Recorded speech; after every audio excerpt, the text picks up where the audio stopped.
Screaming a lot in this book, like genuinely screaming out loud, like, no, don't kill him, what are you doing? Hi, and welcome back to my booktube channel. My name is Sam, and today I'm going to be doing another trilogy talk, which is a series on my channel that you don't have to watch in order, where I talk about all the unread trilogies on these shelves behind me, and there's a lot to catch up on. But in today's video, I'm going to be focusing on one specific one written by a very big name in the fantasy genre, and that is Mr. Brandon Sanderson. I'm going to be reading his Mistborn series, and I'm going to be diving into all of his books. So eventually there'll be a playlist in of itself for Brandon Sanderson, which I'm very excited about. But yeah, in this video we're going to start with Mistborn, aka The Final Empire. Then we're going to be reading the second book, The Well of Ascension, and then the third and final book is The Hero of Ages. And as you can see, I have the very beautiful American editions. I bought these while I was in Toronto earlier this year, and it was a worthy investment because I can tell you now, I'm currently videoing The Hero of Ages.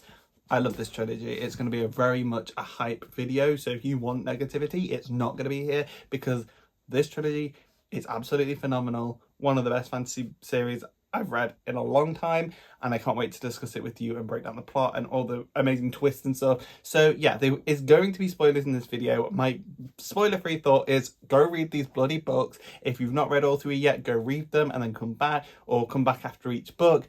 But there's going to be heavy spoilers in this video, so please don't watch this if you've not read Mistborn already, because you need to experience this book. You need to go in blind or with as little knowledge as possible, because they're so fantastic. They are so brilliant. They're actually books that are definitely worth the hype that they get. I can see that now. But yeah, we're going to dive straight into this trilogy. So leave a like, comment and subscribe if you haven't already. All the YouTube nonsense that we have to say. Subscribe and ring the notification bell to hear when I upload. And yeah, any support would be much appreciated. So let's get into the first book, which I have right here. I'm very prepared. The first book, The Final Empire, aka Mistborn. Let's go. Okay, so I've now finished book one, Mistborn. I'm aware that this one, I think, was called The Final Empire, and then they rebranded it because so many people just called it Mistborn. But I thoroughly enjoyed this first book. I was enraptured with it. I loved it so much. There were aspects where I was like, I would have liked a bit more of that, but I don't think that's such a negative thing to say. Like, it was very minor things, like I wish this character had been built up a bit more, but I can't really think of any like major issues I had with this book. So this is gonna start out a really positive video, hopefully, which is really good, because I spent way too much money on these American editions to not like these books. So I'm very happy that I've come out with a smile on my face. Also, spoilers, sorry. So yeah, buckle up, leave a like, comment and subscribe if you haven't already. But yeah, let's talk about what happens in Mistborn book one, aka The Final Empire. So this book kind of starts in media res, where we start in the middle of a story, because we are on a Scar plantation. Scar are kind of the main population of this world. They're subjugated by the nobles and the Lord Ruler, who's immortal and evil, and they're subjugated into working, and they've been doing this for centuries, to the point where they just don't see any hope for things changing or revolution or anything like that. And the ones where they've tried to rebel, they've been easily quashed. So it's kind of a world where everyone's kind of really down, and they just work and they don't see any hope of any change. So we're on a plantation full of these Scar people, and this mysterious figure shows up, who we later learn is called Kelsier, who becomes one of your favourite characters. And he starts trying to incite rebellious ideas among the he starts trying to push them to act against their gods, but ultimately he kind of gets a bit frustrated. He ends up burning down their lord's house and killing all the guards anyway, which kind of forces them all to kind of disperse and find other places to go, which was a bit rude of you, Kelsier.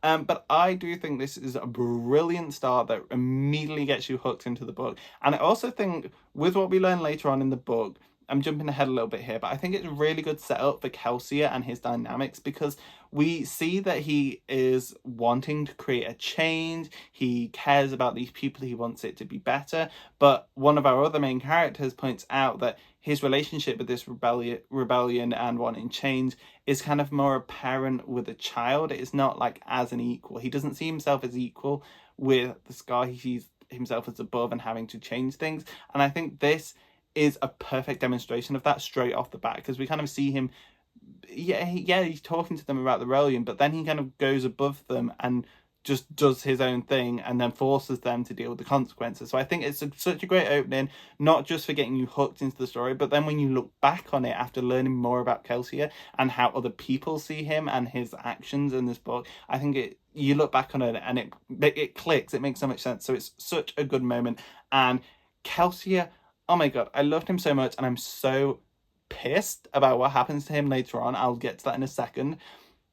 He better be coming back. He better be coming back. He better not actually be dead. I don't know how he's gonna come back, because like his whole like head was half destroyed and stuff, but like he better come back, okay? Then we jump to our other main character, Vin, who is kind of a thief for this little group of thieves, and they are horrible to her. They abuse her, they treat her like filth, and she's constantly having to sleep with one eye open because she can't trust them. And then comes along Kelsier and this man called Doxon, and they deal with this crew member and they recruit Vin to their team. They have been hired by this man called Eden to overthrow the Lord Ruler and to raise an army and overthrow the Lord Ruler. And I don't know, that's kind of a big job. I don't know, but we're going with it. So we see them recruit different members. We see Marsh, who is Kelsey's brother. We've got Doxon. We've got a guy called Ham. We've got a guy called Sayes. We've got this fake lord who's kind of the face of the operation called Lord Renew. And later we see Vin pretend to be his niece so that she can infiltrate the balls and kind of get all the noble gossip.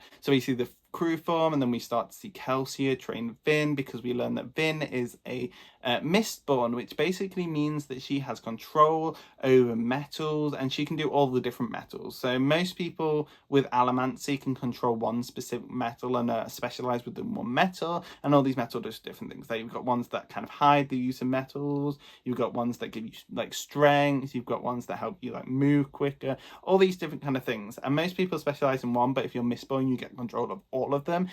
So we see Kelsier train Vin. And there's some really cool moments of her just being really bad at it, and then we kind of jump forward and she gets a bit better, and I really like that she's constantly learning throughout this book. It felt very natural and realistic. I also quickly will say how amazing the magic system in this world is. Like the idea of controlling metals, but it's very much a science within itself. Like you have to push something that's smaller than you to be able to like actually push it. If you push something heavier than you get pushed back. That's like the most simple rule that I can think of to say. But there's just so much detail on how it works, and if you push in the wrong way, you might end up in a different direction than you intended. And it's just such a cool kind of system of how it works, and how all the different metals, like there's like one that lets you see future projections of what someone might do. There's one that hides your kind of use of metals. There's one that makes you stronger. There's one that makes you able to see different metals that you could use to like throw around.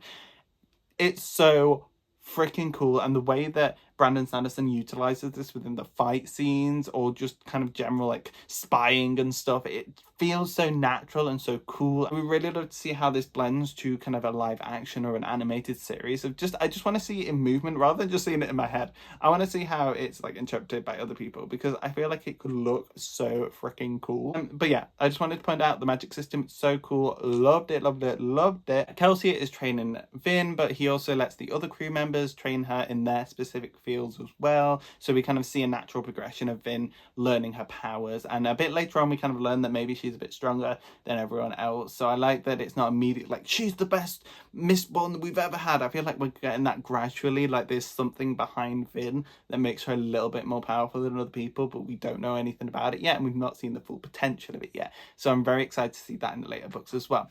But yeah, we do end up fulfilling this contract for Eden. We build up an army of 7,000 people. We get Vin within the bulls, and she's kind of getting all the gossip and kind of weaning her way in. She is with Sayes, who I love. Sayes is kind of like Varys from Game of Thrones, where he's kind of really smart and he's kind of getting all the goss from the servants in the balls, and he's a eunuch. Just thought I'd mention that. But Sayes, he's so bloody sweet, and I love him so much. He's a cinnamon roll. He's vying for favorite character. Okay, so Vin, Kelsier and Sayes are like neck and neck for my favorite character, which is kind of like the most obvious choices, so I don't think I'm that original here. But I don't know, I feel like it's more leaning towards Kelsier, but since he's dead, maybe it'll become Sayes because he's gonna get more time. unless Kelsey comes back. But yeah, I love, definitely Kelsey and Say is just above Vin, but I did really like Vin, and I think I'll like her even more towards the end. But anyway, I'm going off track. We fulfill this contract, we get 7,000 people. Vin is in the court. She meets this weird lord called Elend, who is weirdly kind of sweet, and I think they can't start falling for each other. She kind of starts getting feelings for him, he's getting feelings for her, but it's kind of very much like he bullies her and then she likes him. So I don't know how that was working, but he's like, oh, this is my reading spot, and it's just, I don't know, it was kind of sweet the way that it was written, but yeah, it was kind of like, I don't know. It was just really sweet. I liked Elend, but I didn't like that he was like prejudiced, and we kind of think, oh, maybe he's not prejudiced because he's having all these kind of wild thoughts for a nobleman. Like, he's reading books that are banned and they're talking about Scar as real people. But I just felt like he was a little bit behind, because he was like, do you think the Scar are as smart as us? And I'm like, what the? Like, I know it's the way you've been raised. Okay, you better learn in the next book. If this carries on in the next book, I'm not going to like you. But I'm hoping you get re-educated because I don't know, he was a step behind everyone else, and I was like, come on, catch up. But yeah, I did like Alan. He was okay, and he has potential for the future, and I'm glad that Vin finally finds someone. Later in the book, she ends up with him. Not with him, but she ends up like accepting that she loves him, and he obviously loves her, and he comes and rescues her at the end anyway. But yeah, I just wanted to mention Alan there because he becomes important at the end. I liked him. I liked his reading. I love when we have a reader within a book. But yeah, then Yeadon messes up his own bloody plan because he takes the army out too soon. He's a bit too cocky. They leave him in charge, and he takes a large majority of the army that they've created to go fight an insignificant battle, and they all die. So it was kind of like a waste of time. Yeadon dies. I hope he never comes back. He was annoying. But yeah, then everyone's kind of like, oh shit, what do we do now? I mean, the garrison that we were trying to get out, like the Royal Army, has been taken out of the city, which was the goal of making the army.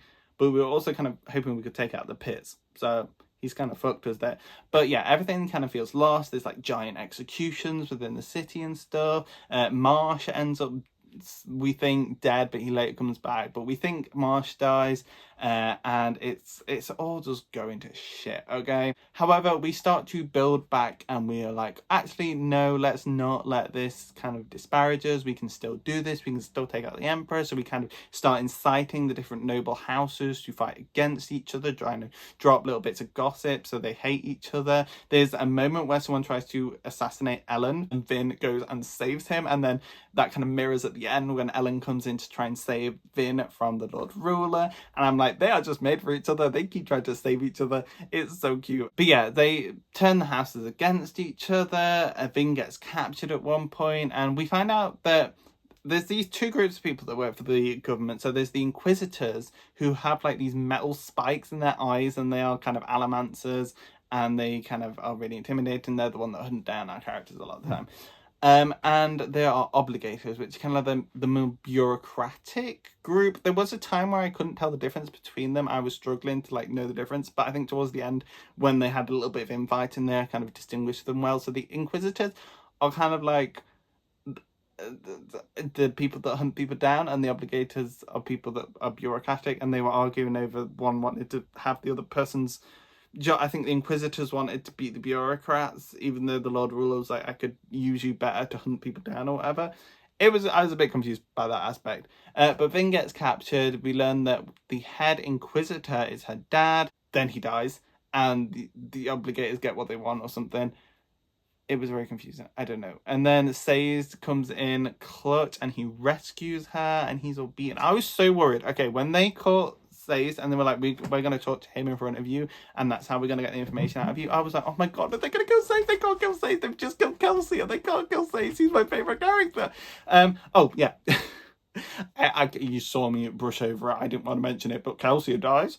And then it kind of incites this Scar revolution, because they were like, they saw him as kind of a god, them like within himself, with all the legends that he spread about himself. He's like a survivor of the pits, and the pits are like this really deadly place that no one ever comes out alive, and he escaped it, and that's kind of where the legends behind Kelsey come. I'm really badly explaining this book, but hopefully you're catching the things that I'm throwing down. Kelsey dies because he tries to rescue all of Renew's servants. After the armies failed, they round up all of Renew's servants and they're going to execute them. And Kelsey is like, no, they're our friends. We're not going to let them do that. So he tries to go rescue them, but then it's a trap. And the Lord Ruler shows up and he kills Kelsey, because Kelsey's whole thing was like, I'm going to be the one that kills the Lord Ruler. And then the Lord Ruler kills him. I was really hoping it was like a fake out death, but it seemingly hasn't been.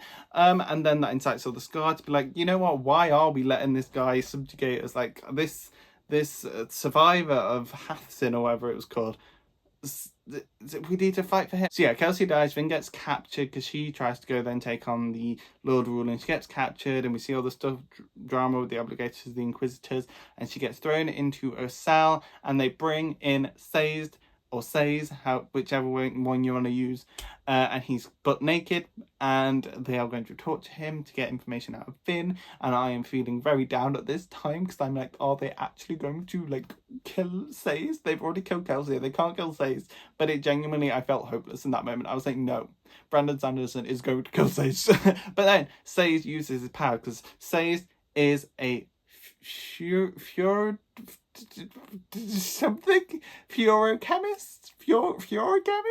something like that, which is kind of like Allomancy, except they kind of store power from themselves within metal rather than consuming metal to use it. They kind of put powers of their own into metal. Like they choose to be like really weak and shriveled up for like a month, and then they put it into the metal, and then they go back to normal. And then when they want a bit of extra strength, they then consume that strength back, if that makes sense, and it makes them extra strong. It makes them a month stronger, and they can use that for a couple of minutes. It's an interesting dynamic. I really like the magic system there. And yeah, he uses those powers to save Vin, and we get out there, and Ellen shows up, and he was like, I'm here to rescue you as well. And so he's like, I've already kind of rescued her, mate. And she's like, yeah, we're kind of already out of here. But yeah, Says then takes Ellen out. Vin goes to finish the Lord Ruler. Then Marsh shows up again, who we thought had died, but they'd actually made him into an Inquisitor, and he betrayed them all from within, and he kills a lot of the Inquisitors himself. Badass. And then him and Vin take on the Lord Ruler. They manage to kill the Lord Ruler. It's revealed that the Lord Ruler was not like the main hero of ages that we'd been led to believe. He was actually the hero of ages servant, and he'd obviously killed the hero and become this big powerful person, if that makes sense. And he was actually an Allomancer and a furochemist, so he had both the powers, and that's why he was so powerful, and why he was able to be immortal, because he combined the powers to kind of use them in this way, to which he was more powerful than everyone else. It was really cool. I kind of had feelings towards as soon as we learned about Sazed being a keeper, which is basically this group of people with furochemistry, where they kind of absorb loads of knowledge and put it within metals so that they can teach its future generations. So Sazed's speciality is religion, so he learns a lot about these different old religions and stuff, and all these languages. He knows like 172 languages, and he stores them all within his earrings, within his bracelets and stuff. And as soon as we kind of learned about that power, on top of the information that we knew the Lord Ruler wore kind of loads of jewelry to encourage other nobles to do it, but because he was like, you can't control me, I can wear as much metal as I want, and there's nothing you can do about it. I kind of like, he's a furochemist, he's a keeper, like this Sazed guy. So I kind of saw that coming. I didn't realise that he'd be both. But yeah, that was a very cool reveal. I did really like that still. I think that's pretty much. They defeat the Lord Ruler. Ellen becomes the new kind of king. Vin is about to leave, but then she comes back and she accepts that she finally has people, because Vin's whole thing is she's so terrified that no one wants her, no one will stay with her, everyone leaves her. Like Kelsey dies, her dad was obviously never there, her mum killed her younger sister, just throwing that out there. Her mum killed her younger sister, her brother kind of abused her, I think it was, or like never believed in her or abandoned her. I never really understood what was going on with the brother there, but he wasn't very nice. So she's always felt like down by people, used by people, abandoned by people. And then throughout this book, we kind of deal with the themes of friendship, and this crew become friends, and we kind of learn that we've got to be there for each other. Because there's a moment where, for example, just before Kelsey dies, she's like, no, let's not save all the Renew servants in the carriages. You're going to get yourself killed. Let's just leave it. Let's not rescue them. And Kelsey's like, Finn, you've got a lot to learn about friendship. And it really puts her into perspective. And I'm like, get it, clock her. But yeah, throughout this book we learn about friendship and stuff, and she kind of comes to accept that she can be a part of accepting people into friendship. Like, she kind of sees, oh, I've been a part of the reason nobody stays, so maybe if I accept my feelings for Elend, then I will actually get those feelings. I don't know if I make sense. I'm kind of just rambling. I'm just like, I've just finished this book and I've got so much to say and I'm not saying it very well. But yeah, anyway, that's the plot. That I said it was going to be a brief bullet points. It didn't end up being brief bullet points. I just kind of splurted a bunch of stuff at you. So I hope you picked up what I was saying. But yeah, that's what happened in this first book. So I wanted to break down some of the characters. So Vin, like I was saying, has this whole deal with friendship. I won't go into much more into that because I kind of already word vomited just then. But I really like that. I like that it wasn't a love story per se. It was more about friendship. And yes, there probably is going to be love between Ellen and her in the next book. But for this was very much establishing. I'm glad it wasn't from the start. We get a bit of time to sit with that and kind of see their moments together, like at the balls where he's like purposely coming over to annoy her because he's like a primary school boy who wants to annoy the girl that he's got a crush on. And I kind of like that. I liked that we got a bit of depth with Elend as we went on. Like, we learned that he's got a really bad relationship with his father, and at one point his father schemes for his own son to be murdered so that he can give the powers, like when he dies, to his nephew rather than his own son, because he sees his son is useless, because Alan is kind of this philosopher who thinks there's better ways to do things, but he doesn't actually want to do anything to change it until the rebellion starts. Yeah, he tries to get his own son like assassinated, and then Vin kind of saves him, but he doesn't know that she saved him. And he's like, oh my god, there was another Mistborn that had come to save me.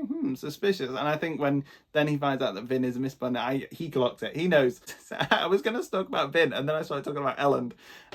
Yeah, I loved Vin as a main character. She was really interesting. I can't wait to see her expansion in her power, because she's going to find this 11th metal, and because we kind of thought gold was perhaps it. Gold was the vice to atium. But then she's like, actually, no, they don't work together. They must be something else. So I'm excited to find that. I feel like maybe she's the hero of ages. Just throwing that out there. Maybe it's Kelsey, but maybe it's Vin. I kind of like it if it was Sazed. Okay. As mentioned, Sazed is the hero's ages. I don't think he's more of a Gandalf character, more of the mentor. I really love him. Let's move on. Kelsier, I really loved. He better be coming back in the next book, and I'm holding out all hope that that's the real Kelsier and not the shapeshifter. There's like a shapeshifter guy in here, because these I completely didn't mention the misrays. They're not that important in this first book, but basically there's this mist that kind of envelops the world at night, and within the mist, that people don't like going out in the mist, apart from the Mistborn. But there's like these creatures, and they're kind of like big blobs, and whatever they absorb they can become. So if they absorb the bones of a fox, they could take on the appearance of a fox and stuff like that. And we learned that there's kind of either distant relatives of this species, or this species as they mature kind of become more human-esque. And there's this one that absorbed the bones of Lord Renew, and that's how we got our fake Lord Renew. But then he also absorbed the body of Kelsier, and we get a fake Kelsier. And I'm like, this better not be how we bring Kelsier back, okay? I want the real Kelsier. I don't want some knockoff, okay? But I loved Kelsier. I really loved kind of the moral questions of why he was doing what he did, and whether he had good intentions and how he went about things, because he was very headstrong. He'd very often go off on his own and do things, like he destroyed a lot of the atium at the pits. And yeah, he just very often was very hot-headed. He went off and did his own thing, didn't really listen to anyone else, but then other times he did show great compassion for other people and the people around him.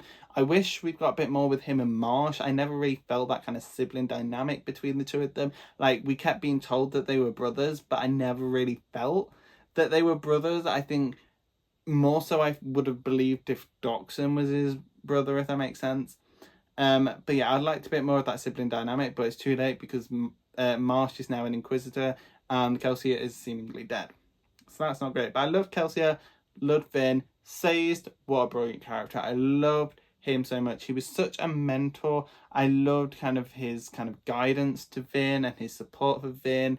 And he promised Kelsier that he'd look after her. And then he sticks to that, and he's got really strong bond with her, and I love their kind of dynamic and their friendship, and I really hope that we don't split the characters up in the next book. I really want them to stay together, because that's something that Vin was scared of as well, was that everyone was going to go their own way after this thing, and now I'm worried about that as well. I don't want people to split up. But yeah, I really want to see more Sace in the next book. Then we have the other three members of the group, which are Doxon, Marsh, and Ham.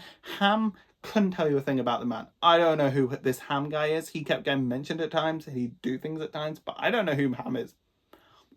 I don't know who he is. He felt like a non-character. Like, I don't know what he does. I don't know anything about him. Same kind of similar thing with Doxon. Like, we kind of learn that he has a family, and that he's got to like stay away from his family or they'll die to keep them safe.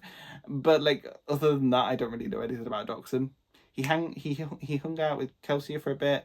He has a family, and he's kind of more level-headed than some of the other ones. But that's about all I know about Doxon. So could we get a bit more on those two? And then Marsh, I had kind of put with those two, like not knowing anything about them. But then we get a bit more towards the end about his kind of side with the Inquisitors, and he's wanted to be an Inquisitor, and now he is, and now he's got that whole situation going on, so I feel like he's going to become a more interesting character. But the other two, they've not really got anything going for them. Then I've mentioned the Fake Lord Renew and how he was kind of that shapeshifter Mist Wraith guy. The Lord Ruler was very interesting. I think I mentioned that, or was that in one of my other takes? I don't know. But we basically learned that the Lord Ruler has both allomancy and fluorochemistry, and it's this really cool kind of mixture, and it is the reason why he can do all his different kind of powers, why he's immortal, because he could store up his age, but he could also like burn it so that he had it for longer, if that makes sense. It was very complicated. I did kind of guess that he was a fluorochemist. I didn't realize that he'd be both, but I did kind of get a vibe that he was a fluorochemist because he was wearing all this jewelry, and he was like, you can't do anything to me, I'm the Lord Ruler, I'm going to wear all this jewelry and all this metal, you can't do anything about it. And I was like, yeah, but are you wearing that so you can store things? As soon as you learned about Saze and the Keepers, I knew that there was something going on there. Like, why introduce that if it's not going to be important somewhere else? But yeah, that's all my notes on here. But I don't know if I was very coherent in this. I literally finished this 5 minutes before filming this, so it's all going on in my brain. I'm really excited to go on with this series. I don't know if I have any predictions for the rest of this series. Oh my god, this is nearly 30 minutes long for the first book. Sorry about that, I should probably get going. But I don't really have any predictions. We kind of have a hint that the Lord Ruler was doing something to stop a bigger force, perhaps, because he was like, you're gonna regret killing me, you don't know what I'm doing to like save the world or whatever. So I feel like there's like a more like ominous force that's gonna be coming, maybe like a big galactic presence, a god, I don't know. Like, he called himself a god, but what about his real gods behind it? I don't know, that they're gonna have to defeat. We know the next books are called the Well of Ascension, so that is kind of the place where the Lord Ruler went and got all his powers. So maybe we'll travel there and see what was going on, and if there's something there. The Well of Ascension, it kind of feels like you're ascending to godhood. I don't know. Then the third book is called The Hero of Ages, which I assume will be kind of the Chosen One kind of story. I also, quickly, about the Lord Ruler, I like the subverted Chosen One theme of like, he was kind of the chosen one of this world who then turned evil, became the Lord Ruler, and then this story starts of like people taking on the person that should have been the chosen one. I kind of like that little element as well, like he was supposed to be the chosen one, and we get all these kind of vignettes at the start of each chapter, which normally I don't like, where you get like a little paragraph above each chapter and it's kind of nothing to do with the rest of the story. Normally I hate that, but within this one they started to grow on me as they kind of became relevant within the text of like, oh, these are bits from the translated book of the Lord Ruler, and his kind of ascension to godhood and getting all these powers we're kind of seeing from his eyes. So I found that his eyes, we learned that it wasn't actually him, it was the one that he killed, the guy that he killed that he was with. But yeah, it kind of became more interesting towards that, so I like that.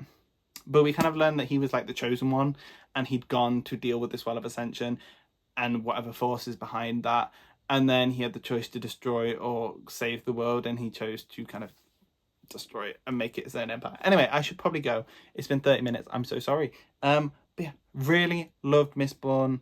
I'm going to give it 5 stars. I would give it 4.5 because the lack of stuff with 3 of the characters, Marsh, Doxon and ham, but I feel like that's really nitpicky of me. I really love the world, I love the vibes, I love the overall story, I love the direction the series is potentially going to be going. So yeah, I'm very excited. So I'm going to give it 5 stars, okay? I'm not going to be a dickhead, okay? We're going to give it 5 stars. We're not going to be nitpicky. Let's get on to the next book. And yeah, hopefully it will be just as good as Mistborn. I love this book so much. Definitely read this if you haven't already. I mean, I've just spoiled it all for you. But if you have read the first one and not continue with the series, pick it up. Let's read the books together. Let's go into the next book. Okay, so this is Sam from the future. I'm currently filming the Well of Ascension book talk, but I forgot to say all the quotes that I screenshotted and took pictures of for this book. So I'm going to do that now, and then you'll see me a little bit in the future. So yeah, bearing that in mind. But I have all my quotes on my tablet here. So I'm just going to read them because they're just quotes that I found really interesting. The first quote takes place between Kelsey and Marsh, who are obviously brothers, and they're kind of arguing about a stupid thing that Kelsey did previously where he went into that mansion and killed a bunch of people. And so Marsh is going, people, Marsh said, people were just trying to do the best with what life gave them. Well, I'm doing the same thing, Kelsey said. Unfortunately, life gave me the ability to push men like them off of the tops of buildings. If they wanted to stand against me like noblemen, then they can die like noblemen. Marsh's expression darkened. How can you be so flippant about something like this? Because, Marsh, Kelsey said, humour is the only thing I've got. Humour and determination. I love that. It's so good. And then the next quote is another kind of summary of Kelsier. And you can tell where I'm going with here. I love Kelsier. Kelsier said, but being an annoyance is something that I am very good at. In fact, I am far more than a mild annoyance. People tell me I can be downright frustrating. Might as well use this talent for the cause of good, eh? I love Kelsey so much. Then we have another one where Kelsey is kind of describing how the world used to be green to Vin, and she can't quite believe it. And I thought it was quite interesting. I haven't mentioned this previously in either of my book talks, but I like kind of the snippets that we're getting. Like the world used to be like how we have it, where everything's green and luscious, but now we're in kind of like this volcano land where ash is constantly falling from the sky. But perhaps maybe towards the end of the trilogy, we might see a reversal of this. Maybe we'll go back to a nice little nature. But Kelsey is like, everything should be green. Green, Vin thought. What a strange thought. She tried to imagine trees with green leaves, but the image seemed silly. Kelsey has certainly had his quirks, though. Anyone who spent as long in the pits as Halfton was bound to be a little bit strange. He turned back towards her. Before I forget, there are a couple more things you should know about allomancy. Vin nodded. So it's just a little snippet there of like a hint towards, world building. Oh, this is a cute just little quote that I have. It was a saying I think her brother said to her. I never mentioned Vin's brother. He it told her not to trust anyone, and we also found out that Vin's mum killed her younger sister, but it's never really brought up in too much detail. I think that's just kind of like thrown in as backstory, but it's never really relevant. This one is, the man who wants you to trust him is the one you must fear the most. What a brilliant quote, that one. And that was, oh no, that's not my last one. I have one more quote. This one, it takes place when Vin is telling Kelsey about an adventure, and he's kind of like, stay away from him. So it goes, yes, Kelsey said, it's probably best that you avoid Venture completely. Try to offend him or something. Give him a couple of those glares that you do. Vin regarded Kelsey with a flat look. That's the one, Kelsey said with a laugh. Vin clenched her teeth and forced herself to relax. I just thought that was a cute little dynamic between them. And then, yeah, that's my quotes that I just wanted to highlight. Thanks for listening. Let's get into the 11th Metal short story. Let's go. Okay, so I'm back and I've read the short story, The 11th Metal, which comes between Mistborn and the Well of Ascension. And it's basically a short story about Kelsier and his past with a guy called Gemmel. And this is just after Kelsier has escaped from the pits. And he's with this Gemma. He's trying to learn how to use his allomancy. And this is... Well, it's the first time he fights another Mistborn, so he's not aware of this plan, but Gemmel is kind of taking him to infiltrate this fortress. Gemmel's a bit kind of unhinged, he's not kind of fully with it, and when he's doing all this stuff with Kelsier, like they're breaking in, he'll just randomly attack Kelsier to kind of keep him on his feet, and Kelsier is like, I don't know whether he's doing this, like, give me the practice, or whether he's literally just unhinged. And I kind of like that in a character, you know, I thought that was quite entertaining, even though I don't particularly like Gemmel. And basically they break into this fortress. Kelsey is still not quite sure until the very end. In the last 2 pages, it kind of picks up. Like the whole start of the short story, I was kind of like, should I just skip this? This is kind of boring, like nothing's happening. They're just kind of describing walking around and doing a bit of allomancy, everything we've seen in Mistborn. And then in the last 2 pages, it kind of really picks up because we find out that Gamel is actually not looking for something, he's looking for someone. And the someone is this guy called Sheezler. I think it's Shezel, Sheezler or Shazler. I'm not sure. But he is this kind of poncy, stuck-up lord, and he's a Mistborn, and basically Gemma wanted to pit Kelsier against him so that Kelsier could get experience fighting a Mistborn. And Kelsier is like, fuck you.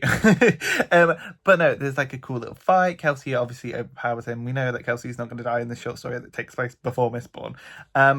But yeah, he kills him with a bit of broken glass, and Gemma's like, Gemma, all these weird names. But obviously he wins. And Gemma's like, not exactly how I'd have liked it. You could have pushed and pulled the metals a bit more instead of just like shoving a bit of broken glass in his throat, but okay. And we also get confirmation that Kelsier initially he's not big on a revolution, because we had this theory in the first book, and that Vim pointed out, is that it felt like Kelsier was like looking down on the Sky. He wasn't doing this revolution because he wanted to free them. He was kind of doing it out of kind of like a mother's duty almost, or a father's duty in his case, of like feelings. He still feels superior to them, but he also feels like he has to help them. So kind of this weird dichotomy. And I'm going to try and find the quote that supports this. I just say, I don't particularly like this Gemmel guy, and its quote says, he attacked Kelsa sometimes. Their first night together, Gemmel had thrown him off a cliff. I don't like Gemma. Kelsier is my favourite character. I think I said that in the previous review. Kelsier knew his humour was forced, his smiles more dead than alive. He didn't know why he found it so important to hold off returning to Lutherdale, but it was.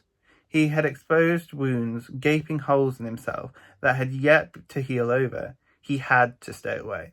He didn't want them to see him like this, insecure, a man who huddled in his sleep, reliving horrors still fresh, a man with no pain or vision. So it's very much a story about Kelsey's pain and suffering, and how his mindset is after being in the pits, and obviously Mare's betrayal, as we presumed at the time. So it's very kind of depressing to begin with. We see Kelsey's mindset of being like, I'm a broken man, I need to fix myself before I can go back and see Doxon and my brother and all that. And it's sad, but it did get very repetitive. Sorry, I'm moving on to a completely different point. But there was discourse around when to read the short story, whether to read it after Mistborn or whether to read it after the trilogy, because apparently there's lots of hints and stuff. Obviously, I don't know what the hints are because I haven't read the other 2 books, but it didn't really feel like there was much hinting around. But there was something I picked up, and it was to do with Lutherdale, because there was a lot of repetition in the start of this story, where it was saying that like there's nothing like Lutherdale, there's no city like Lutherdale, and even in this one sentence, it's repeated twice, one after another. So it's talking Mantis was the large city for this dominant, though of course it was nothing like Lutherdale. There weren't any other cities like Lutherdale. Still, this one was respectful. So is there, my theory, there is going to be another city like Lutherdale, perhaps, and it's like a hidden city maybe, and there's going to be like a dark force there, or maybe it's the rebellions there, I'm not sure, but there must be something that's like Lutherdale, because it keeps repeating that there's nothing like Lutherdale, which makes me think there is something like Lutherdale, you know what I mean? Anyway, I'm still looking for that quote that I wanted to pull out about his feelings towards the Scar. I'm just looking for the note that I made next to it. Confirmation, here we go. So the quote is, sorry, this camera angle is horrible. So he's found some Scar in the basement of this Lord Shezel's basement, and he's been like experimenting on them, and Kelsier finds them and he starts to free them. But before he frees them, he's like, nobody cared, not even him. He spent most of his life ignoring such acts of brutality. Oh, he pretended to fight back, but he'd really just been about enriching himself. All of those plans, all of those heists, all of those grand visions, all about him alone. And it goes along a bit later to be, nobody fights, he thought. Nobody thinks they can fight. But they were wrong. We can fight. I can fight.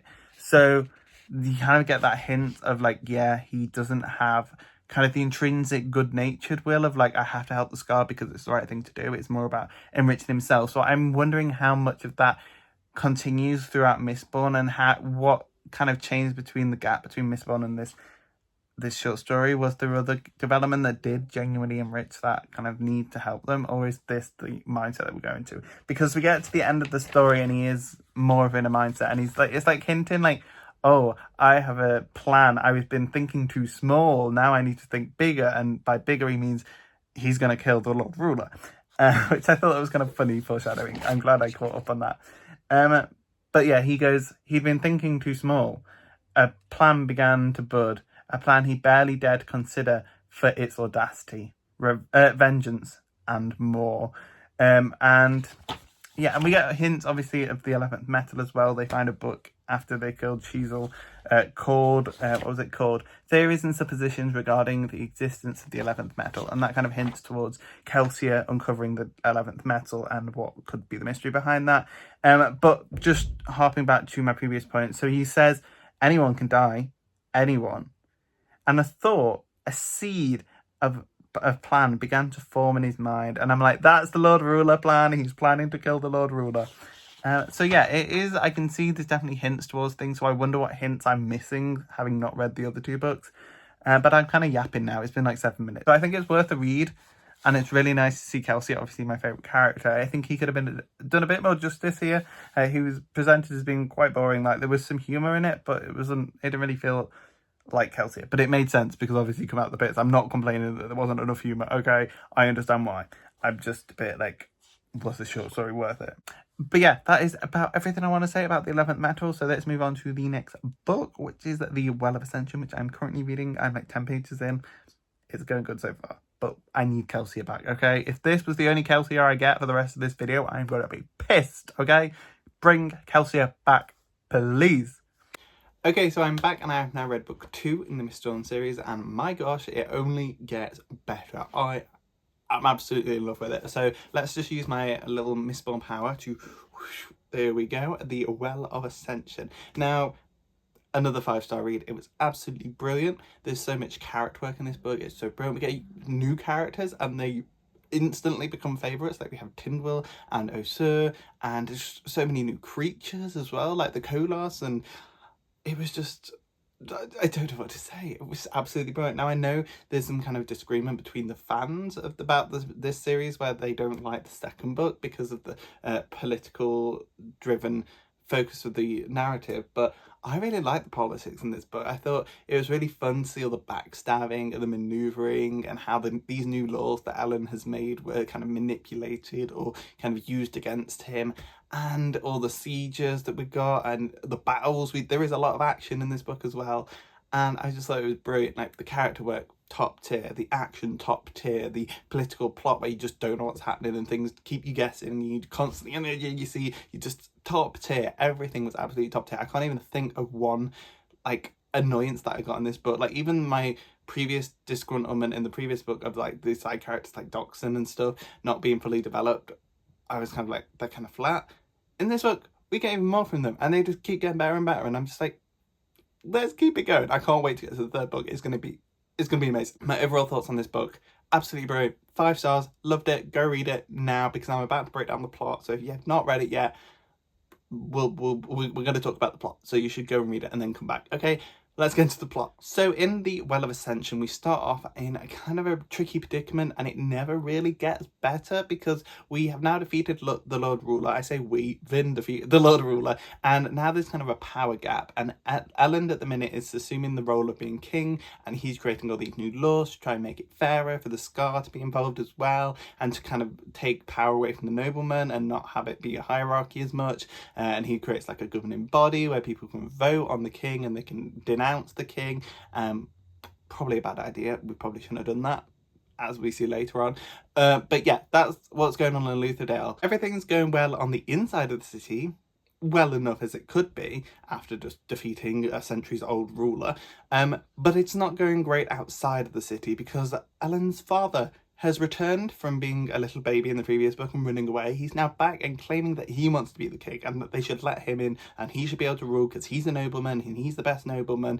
And that kind of goes against everything that Ellen has kind of been trying to establish with kind of a more fairer leadership. And they're like, no, you can keep your stinky little ass outside of our city, okay? And he's like, no, I'm going to now siege you now. So he's waiting outside the city to take over. And things only get worse because Breeze comes charging in, being chased by another army led by, I can't remember his first name, but Set, who's another nobleman that wants to take over the city now that there's a power gap and that he wants to be the new Lord Ruler. So now we have two armies besieging Lutherdale, and we find out that this was for a reason because Breeze influenced him to actually bring the army, because in a 1v1 like Straff versus Ellen, it would have been one's always going to have the upper hand and it's going to be much easier for them to win. But if we bring in a third party army, those two massive armies aren't going to want to attack, because as soon as they attack and get weakened, the other army will sweep in and get the victory. So it's kind of a deterrent that Breeze has done, which I thought was really clever. But initially we're like,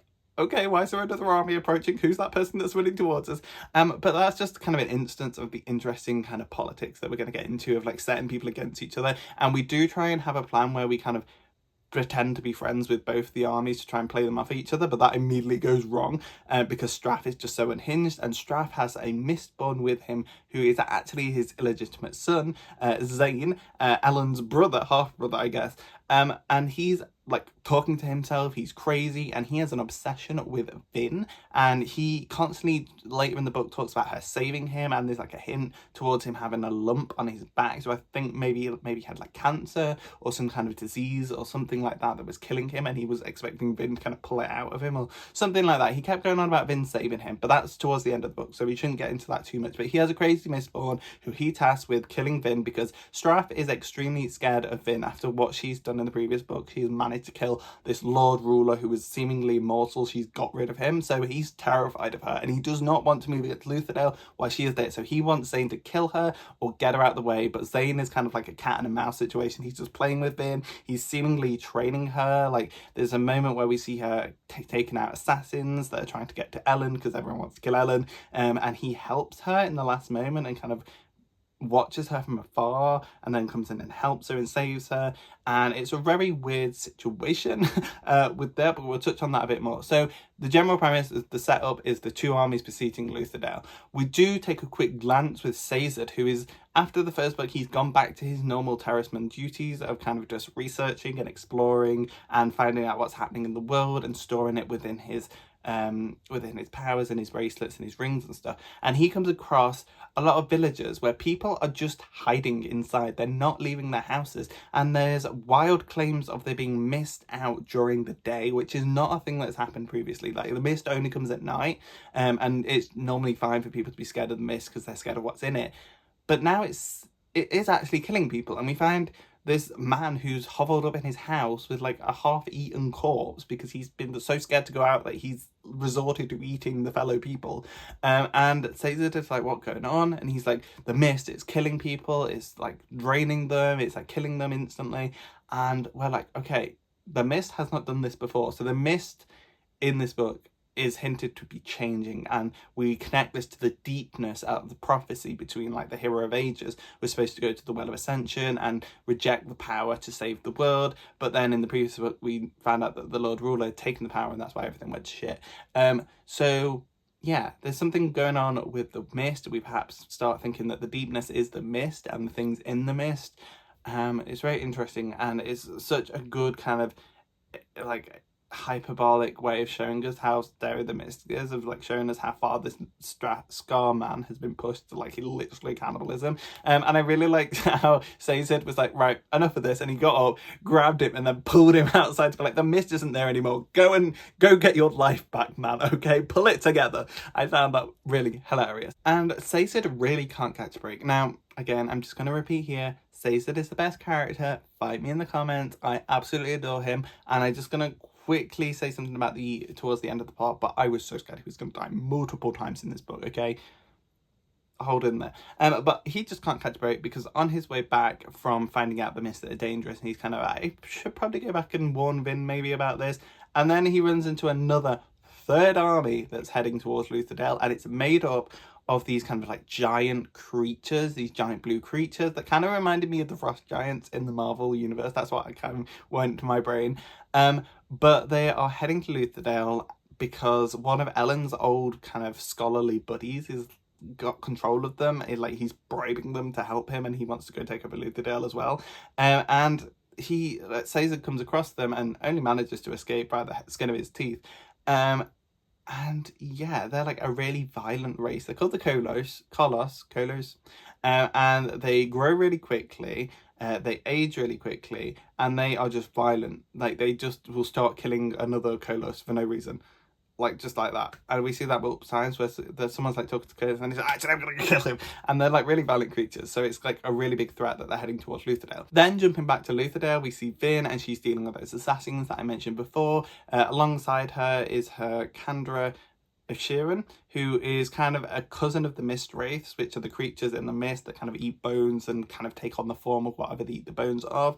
Osur is kind of similar to those, except he can kind of control his form. So in the previous book, we saw him as Kelsier. He ate Kelsia's bones and became Kelsier, which initially makes Vin hate him. But in this book, we kind of see a connection forming between Vin and Osur. But one second. So yeah, he does that, and they have like the power to kind of gain the knowledge of it, and they do a lot of research so they can like fully become a doppelganger. And this becomes important in a second. But we start to see Vin and Osur getting closer. However, she's still kind of uncomfortable with killing people to give him the bones. So she ends up forcing him to be like a wolf, and he's not very happy about this, but he goes along with it. And they were such a good duo in this book. I absolutely love them because Vin starts to relate to Osur because she's like, hang on a minute, I was the weird outsider, the weird one in the previous book. And now Osur's kind of joined the gang, and we're all seeing him as this weird creature. I can kind of relate to this. And they start forming a bond, and she starts treating him with more respect and actually listening to his thoughts and opinions and bringing him in on things. And she starts sharing important information with him rather than hiding it from him and like really making him feel a part of the gang. And that really helps her towards the end of the book. But it was such a nice dynamic and one of my favorites in this book. It was so cute seeing them interact together. But in their section, we kind of find out that there is another Candra in Lutherdale, and it has been sent by Zane and Straff to spy on them and perhaps try and kill Ellen. So we need to figure out who is a Candra, who has been killed and replaced by a doppelganger. And Osur kind of lets us know that there's a lot of secrecy around the Candra. They're kind of like this order, and they don't share their secrets. But because Vin is forming this connection with Osur, he starts to kind of share some stuff with her. So we found out that Allomancy can't be used by Candra. So if we see someone using Allomancy, we know it's still them. And also Allomancy can't be used against a Candra. So yeah, it's not looking good. We've got spies. We've got 3 armies on their way. It's looking rough. Another interesting character that we meet in Lutherdale is called Tindwell, and she is another terraceman, not terraceman. She is terraceman, but she's another keeper like Caesar is, where she has the power to kind of store memories and like different abilities within rings and stuff. And she has an interesting backstory where she was used as a breeder by the Lord Ruler, who was so obsessed with getting rid of all the keepers and stuff because he saw them as such a huge threat. And he exhorted to kind of like eugenics, and he was trying to breed them out of it and like kill them all and then breed some new people in the terracemen. And she was one of those, but unknowingly to them, she was actually a keeper, and she had the powers of a keeper, but she kept it quiet. So through them using her, they were actually creating more of what they were trying to destroy. And I'm like, how dark of a backstory. Oh my god. But yeah, eventually she escapes, and obviously the Lord Ruler's killed. And she is kind of a love interest for Caesar, but I never really saw it. But then towards the end, when she dies, and he's like really upset, and he's like, my love, and I'm like, I never really felt that way. You kind of felt more like begrudging friends from the same order, because she's very strict, because their whole order isn't supposed to interact with like politics and stuff, but obviously Caesar has helped take down the Lord Ruler. She's quite impressed with that. She reveals at the end, she's like, maybe I should be following you because you've actually made a change and no one else has. But I never really felt that kind of connection there with love. And the same thing for Vin and Zane, actually. Like, Zane is supposed to be like crazily in love with her, but I feel like it was more of like a ploy all along on his side. And I don't quite like that Vin kind of nearly fell for it, because there was like tension between Vin and Ellen, where Ellen felt like she was drifting away, and she was like drifting away because she felt like Ellen was judging her. And it was a bit like, can we not have this love drama triangle here, especially not with two brothers, especially when one is like a madhead. And I did see a Goodreads review one day which was like, oh, I read too much dark romance. And I'm like, okay, I know what you're referring to now, because no, we're not going to have Zayn and Vin, because it doesn't make sense. I didn't really feel a love connection other than Vin being forced to like be interested in him, but I never saw it on Zayn's side. He was more like wanting to use her. But anyway, back to Tindval. I thought she was an interesting character. Don't really care that she died. Her backstory, dark as hell. I would have liked to see more from her, but she's gone now, so whoops. And I don't really like that they killed the female to push Caesar, the male's story forward.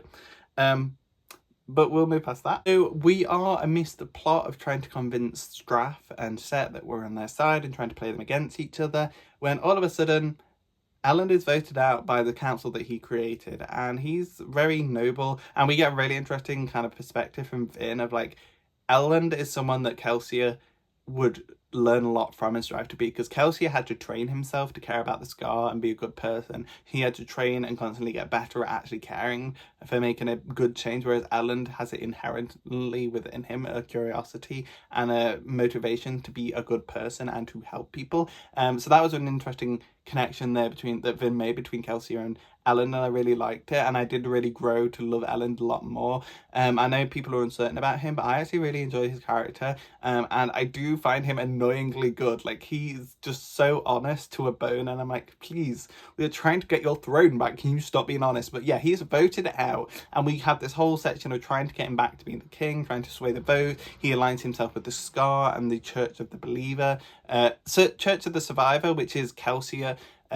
He's the survivor of the pits, and now the Scars start taken to worshipping him, because obviously he put the plan forward to get rid of the thing. They also kind of idolize Vin a lot as well, and that comes up a bit later on, of them seeing her kind of like a goddess, and then they just kind of start doing it for everyone around Vin. Like during the final battle, they start like holding Caesar up as well, and I'm like, can you guys just pick one person to idolize? Can we not just idolize everyone? Okay, you're being a bit too easily influenced here. Okay guys, calm down. But yeah, he even aligns himself with the Church Survivor, and even when he doesn't get his throne back, he still kind of goes, no, I promised I won't be a believer, but I will support you in any way I can. And I was like, oh, he's such a good man. Okay, he holds to his promises, and that's gonna really do him good in the long run. I can feel it. So we have this whole kind of thing of trying to get Elend back on the throne and trying to get people to vote for him, but ultimately it ends up to fail, and there's this big surprise that Set is in here, and now Set has got his hand in the ring, and it's a lot of political. I'm not going to go into that. It's very confusing. But ultimately, Penrod wins, who is the guy that initially ousted Elend and started the vote to get him out, and he wins it. But he's just a puppet for Set, and he kind of just lets Set in and is like, hey, I'll be your king. You can be he's like, I'll be the emperor. You be my like king, and we'll do it that way.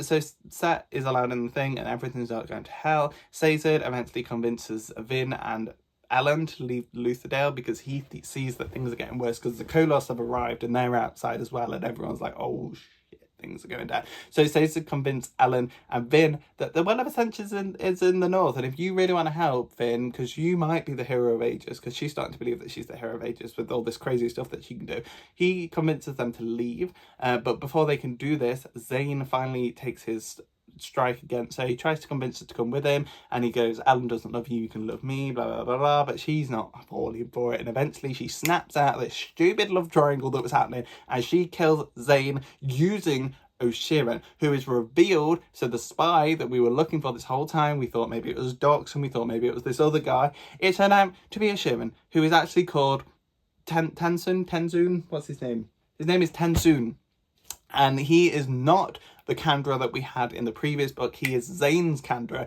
and he killed our Kandra and he replaced him. But then I was like, yeah, but all the bonding that we've been having was with you, so all this character development we still have, but it's with you, it's not the old Oshiran, who maybe could have been really crap. But yeah, Tenzun is the new name for Oshiran, and he in the last minute kind of hints towards Vin at how to defeat Zayn, and it's by using Allomancy on the Kandra, which we didn't think that we could do, but she does it, and we find out that if a Mistborn uses their powers, their Allomancy on a Kandra, they can take over the body and use it as a weapon, and she does that to Zayn, and she uses Tenzun to kill Zayn, and it was such a cool moment. Like, she's gotten out of bodies, like she's still in her body, but then she's controlling like Tensoon over here, and it was a really cool scene. And that later expands to find out that the Lord Ruler put like a safety switch to turn off all these terrible creatures. Like with the Inquisitors, there's like a nail in their back that if you pull out, it kills them instantly. With Candra, you can take over their body with Allomancy. And we also found out that applies to the Kolos as well, and which is what saves the city in the end. But I'm jumping ahead. But yeah, we kill Zane, get him out of the way. I'm glad he's dead. Straff is like, shit, my Mistborn's dead. But he was kind of unhinged because Zane like tries to kill his dad all the time, like poisons him and stuff. That's what we thought, but it ends up being one of his wives that is poisoning him. Zane is out the way. That was a really good moment. And then Caesar gets them, and Vin is like, you will marry me and Ellen before we go. And they get married. They have the quickest little ceremony. She's like, you know 100 religions. What's the quickest wedding we can do? And they're like, you kind of bleeding out. Should we wait? And she's like, no, we will get married. I love you, Ellen. And I'm so happy. They're so happy. They made me so happy. But yeah, they leave the city in hunt for the Well of Ascension, which they've been told is in the north. Caesar gave them a fake map, like, I've done research, it's up here, go over there to the Terraceman and be safe. And he tries to send Tindwell his love with her, but she doesn't want to go. But they end up going with one of the noble women from the previous book, which I've forgotten the name of. It began with an O, I think. And that later becomes important because she's like the daughter of one of the other armies that comes in and saves them at the end. I can't explain all this. I'm not smart enough. You should just read the book. That happens, but then they get halfway and the Kolos start attacking Lutherdale, and it's all looking hell. Clubs, one of the brute kind of characters, dies. Doxon dies. Okay, but I'm calling bullshit because we did not see a body for him, and it's referred to multiple times like, oh, Doxon's dead. But like when he dies, it just kind of fades to black. And I don't think they find his body. They just assume him is dead because someone saw him dying. I don't think Doxon's dead, but I feel like if they're going to bring back another character, they can't bring back this one. I don't even know. But yeah, Clubs, Doxon, and Tindwell die. And we know Tindwell is dead because we find her body. Well, Caesar finds her body. And can I just point out how dedicated Caesar was to fighting for his people and fighting for the Lutherdale people? Because he is literally running around the city in his pants, fighting. Like, all his clothes gets ripped off at one point, and he's just in a loincloth, and he's covered in like blue blood from all the Kolos or whatever. And he's like holding back a gate. He's like, everyone hold it back. And all the Kolos are pushing against the gate, but he's using his power and everything that he's got to hold it shut so that they can kill the ones that are already inside. And he's so fucking badass, and he is a hero, and I love him so much. He is the hero of ages. Caesar is the real hero of ages, okay? And he nearly dies at that point because everything is going dire. Clubs dies in front of him, and Breeze is like a coward. Bless him. Breeze, I think it was Breeze that sees Clubs get like cut in half in front of him, and then he scrambles under and just hides for the rest of it, but he's still like soothing people to give them more courage, so he's still doing something. So I'm giving credit for that. But like, he hides and then he thinks of himself as a coward, and I'm like, you're not a coward, you're just an old man. Like, come on, give yourself some credit. You were still doing helpful stuff, okay? You didn't just flee like that. You were still there and still influence people. You did what you could, and I don't think you're a coward. So stop putting yourself down. I hope he doesn't have a whole complex in the next book. But yeah, it's not looking good. The Kolos are about ruining it all. Straff is like stood on a hillside watching it, and he's ordering none of his people to go and help. He's like, we're going to go in at the last minute and save it, and that's how I'll become king, and Set will kill Set and all that. And yeah, it's not looking good. Caesar is about to be killed by Kolos when Vin, who has now found out that Caesar lies about the Well of Ascension, because she's like, she can feel like a pump. I don't know how well I'm describing all this. I'm kind of like jumping around. I'm jumping around like Vin does with all the metal on the ground. But yeah, Vin figures out that he lied to her. They run into some terracemen, which is like the hint to the next book, I think, where the terracemen are fleeing the north because the Inquisitors from the previous book, including Marsh, went up and started slaughtering everyone. So something's going on in the north with the Inquisitors, but we don't get too much on it. It's kind of like a little hint for what's going to happen in the next book. But they find out that the Well of Ascension is actually in Lutherdale, and the Lord Ruler, when he had the power, obviously reshaped the country and hid the well in Lutherdale so that no one would suspect it. And she can kind of feel the thudding that she gets is no longer pointing her north, it's pointing her back south to Lutherdale. So she uses everything she has, all the pewter and everything, to get all the way back to Lutherdale. And she saves Caesar in the last moment, just as a Kolos is about to kill him, while he's holding the gate with all the blood all over him in his pants. And yeah, she comes in and she kills a bunch of Kolos, and then she figures out she can control them. And then we use the Kolos to kill Strath. She goes out, slices him in half. I'm like, I'm done with your bullshit. And she kills him, and she kills all his generals, and then they take over his army, and she makes them swear to defend Elend and be Elend's army. And yeah, that I'm trying to hurry up because I feel like I've been talking for a long time. But I'm just gushing over this book. It's such a good plot. I really enjoyed every moment of it. I was constantly on the edge. But yeah, then the book kind of ends with Vin and Alan going and trying to find the Well of Ascension, and Alan gets critically injured by this weird kind of sprite creature and is dying, and Vin has the well in front of her, and Caesar is out trying to get to them to stop them, but then he's attacked by Marsh, and oh my goodness, Marsh was so intimidating. Like, we have not seen him much in this entire book, and in the previous one he became an Inquisitor with the steel eyes and stuff, and he is seemingly turned into a bad guy because he's like, I'm so sorry, Caesar, but I'm gonna have to kill you now. And it's so intense, and they have a really bad battle. I'm so scared for Caesar. Like, the entire time I was like, Caesar is gonna die. Caesar is like the Gandalf of this story. He's going to die. I'm surprised he actually survived this book, but he doesn't die because who was it? It was Ham comes in and bashes Marsh around the head just as he's about to kill Caesar, who has used all of his stuff. Like, he's used all his stores to keep himself alive during the battle, and now he's being attacked again, bless him. I really genuinely thought he was going to die, and I was so scared. I was actually screaming. I was screaming, don't you kill him, no! I was screaming when they got married as well, Vin and Alan. I was screaming a lot in this book, like genuinely screaming out loud, like, no, don't kill him, what are you doing? I got so invested in this book. But no, Ham saves Caesar, so God bless you, Ham. I don't really know much about you, but you're amazing. You saved Caesar. I love you so much. But yeah, then so Caesar is trying to get to Vin and Ellen, but Vin ultimately gets all the power of the well, and she has all the power in the thing. And I put a little thing because I wanted to read it. So ultimately, Ellen's dying at her feet, and she's like, I can either accept the power of a deity to save him, or I can let it go, which is what you're supposed to do. Like, the whole prophecy of the hero of ages is to let the power go. And she's like, shit, what do I do? So the passage goes, Vin closed her eyes and tears rolled down her cheeks. Apparently gods could cry. I love you, she whispered. She let the power go.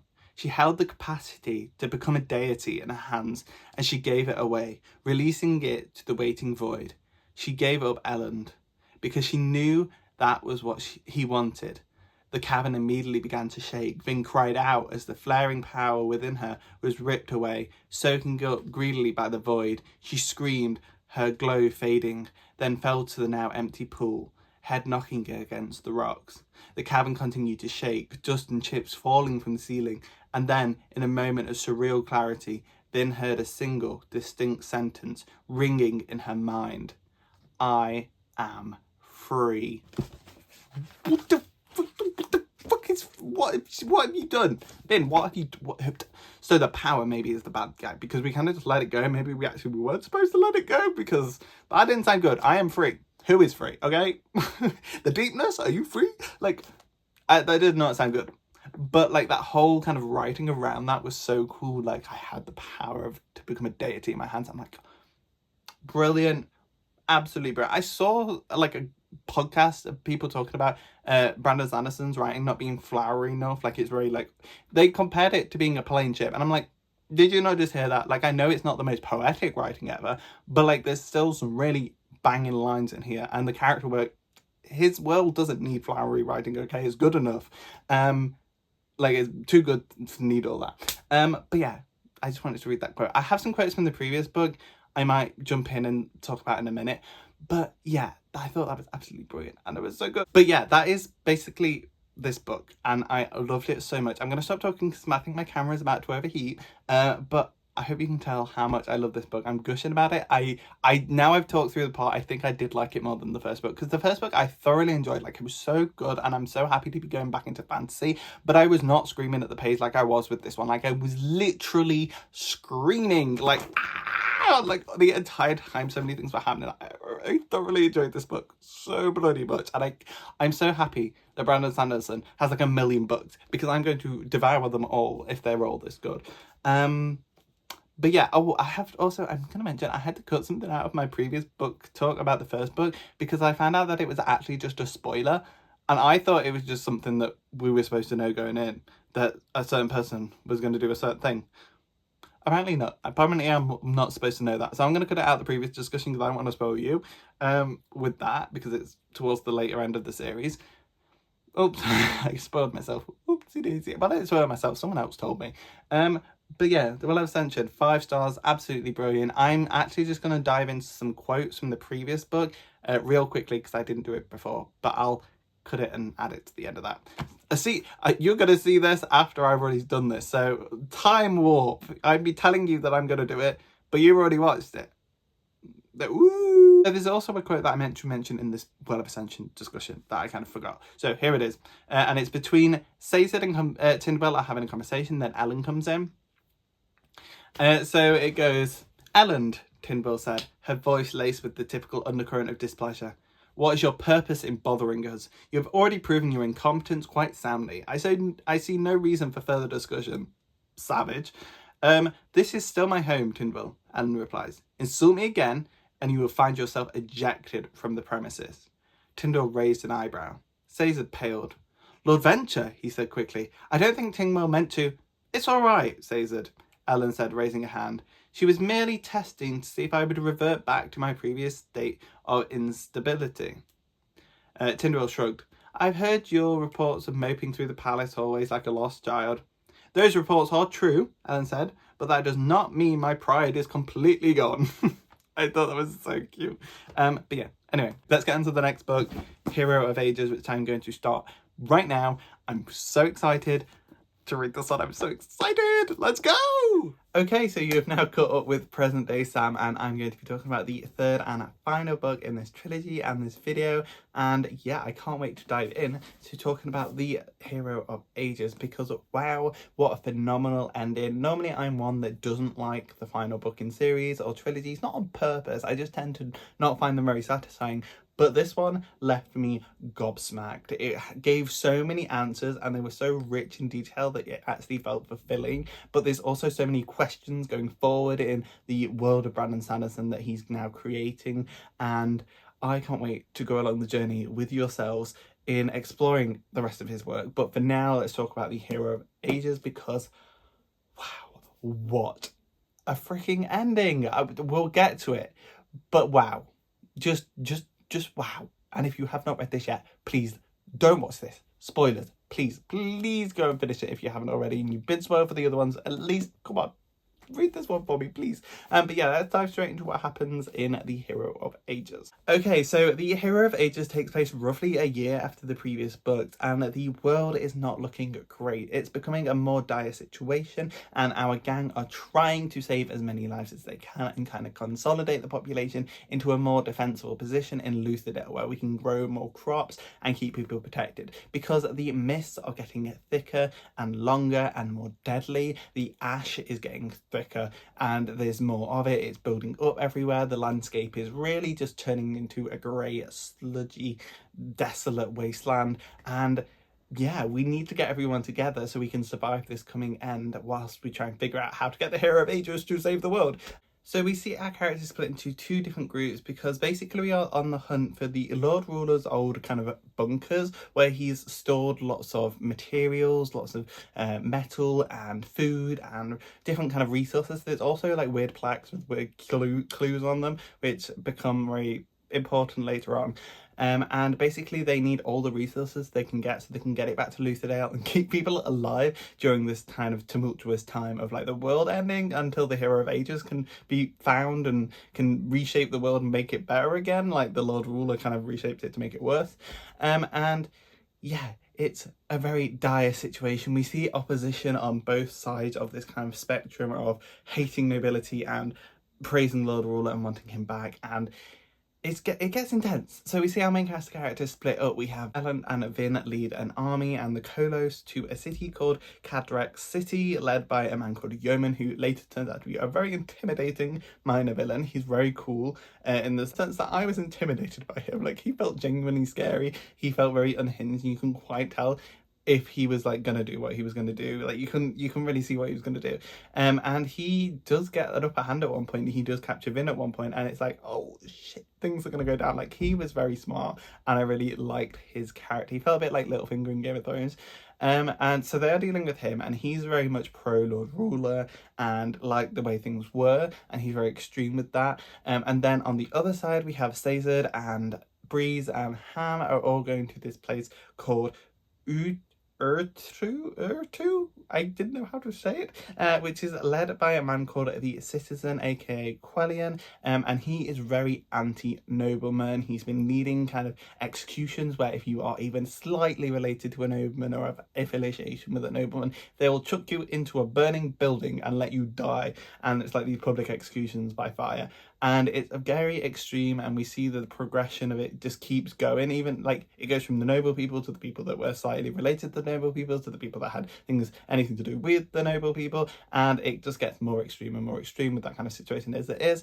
And they are dealing with him, and we get reintroduced to Spook, who is Breeze's nephew in one of the previous books, and he was kind of used as a spy, but he has the power of kind of sensing things and like enhanced kind of senses. I couldn't remember the word. We get reintroduced to him, and it's very interesting because he is a part of one of these public executions. He ends up getting put in one of them, and we see Kelsier come back, but it's not the Kelsier we know, because it's a very kind of seemingly dark Kelsier. He seemed very brooding, very harsh, very mean, which Kelsier could be at some times, but this one just felt immediately different. So initially I was like, oh my god, it's Kelsier, because I feel like he will come back at some point.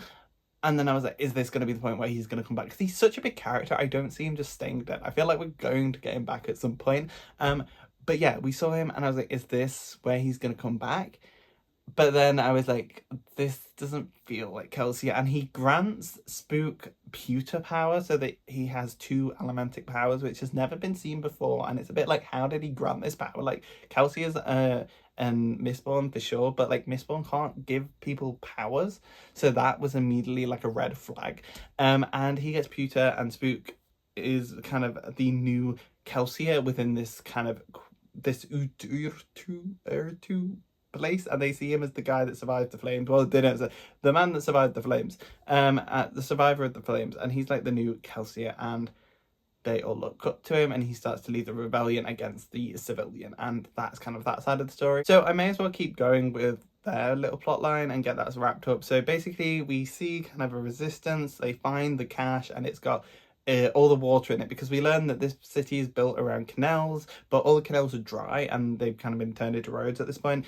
But when we find the cache, all the water's down there, so there's kind of a plot involving like breaking the water free, because the city ends up on fire. As we fight back against the civilian, we meet the civilians, I keep calling them the civilian, Quellion's sister. We end up getting her, and then we use her against him, and we do defeat him, and Spook defeats him, and we see kind of Spook take on a leadership role, because although Caesar is the highest there, he's kind of more scholarly. He doesn't want to do the kind of commands that lead people to action. He's more kind of like finding the knowledge and giving it to someone else. And then Breeze has kind of never really been much of a fighter either. He's more kind of a smooth talker. So Spook takes it upon himself to be kind of the action hero in this kind of role, and I really liked it, and I would really like to see more of Spook, because he seemed very interesting. Initially when we saw him, I was a bit like, can we kind of focus on Caesar a bit more? I don't care about this Spook person, but I grew to kind of really appreciate Spook and kind of seeing his character progress, because in the previous book he was very much treated like, oh, he's got a few powers and he's Breeze's nephew, we'll keep him around, but he's not that important, and they kind of leave him out of things,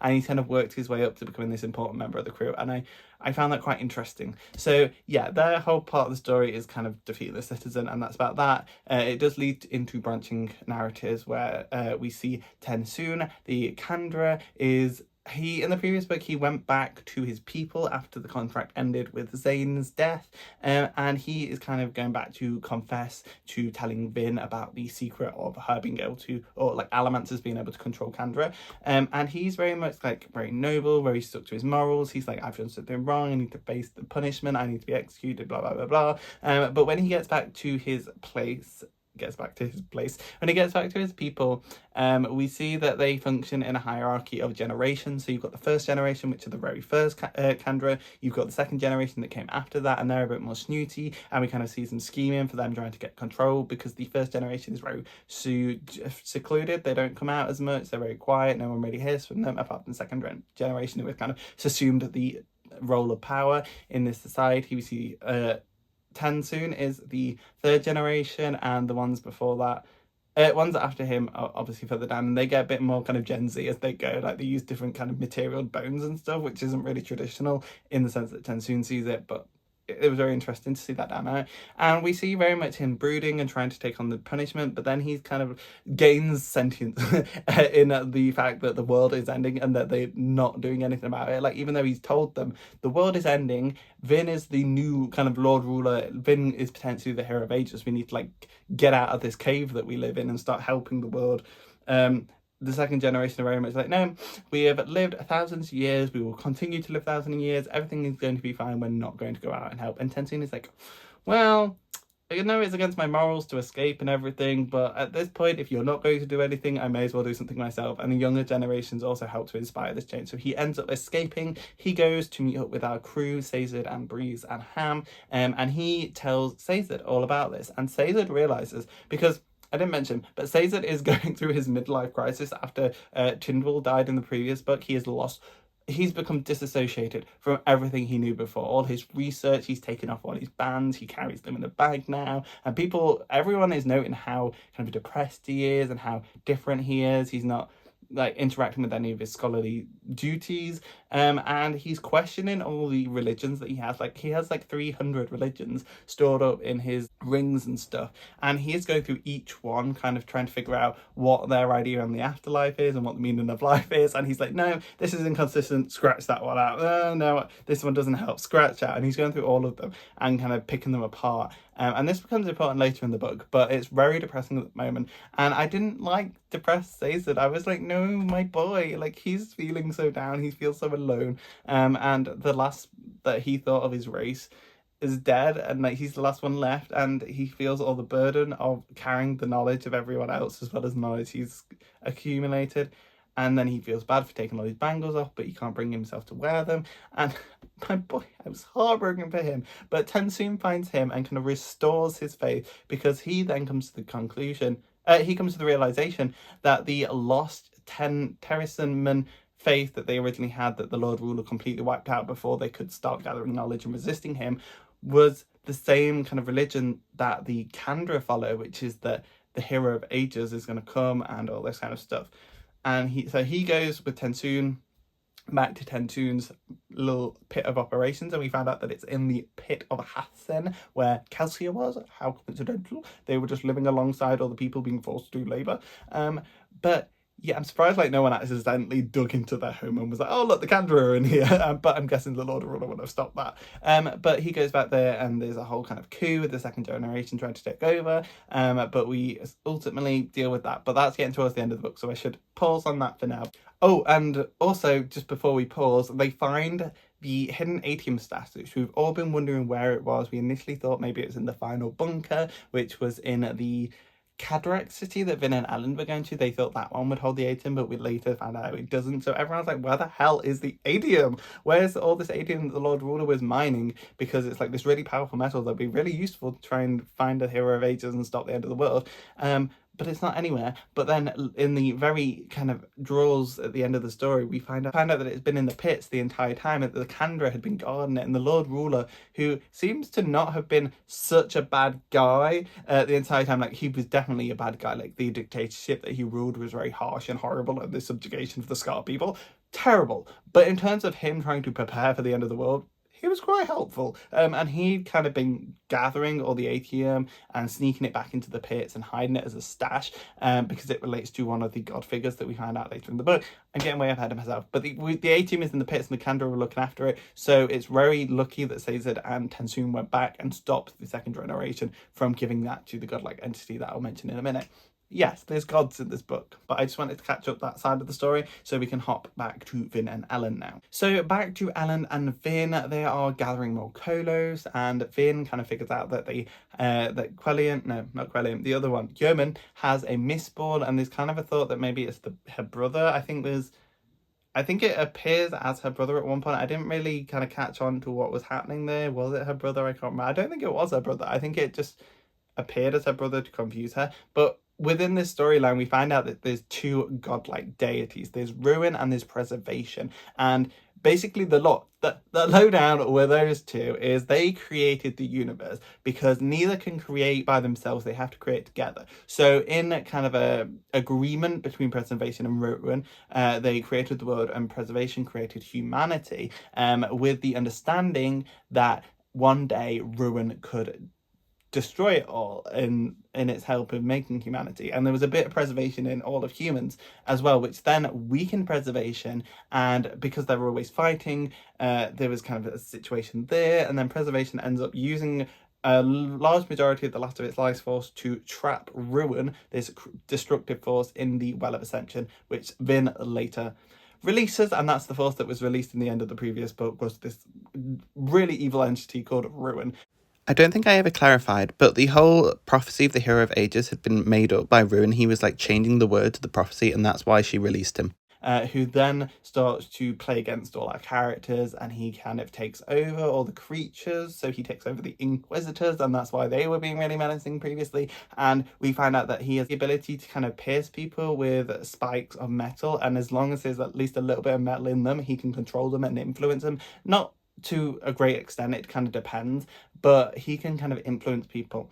And it's later revealed that Vin's earring, I'm kind of jumping around here, but we later find out that Vin's earring was one of those spikes, which I thought was such a cool detail, because it's from the start. And I know I watched a clip of Brandon Sanderson previously where he talks about how he didn't publish any of the Mistborn books until he had all of them written and had everything connected. And I think that's so much to this series' benefit, because it feels so well connected, everything feels intentional, and I'm so glad that he did that, and that he's doing that with his next Mistborn series that he's doing.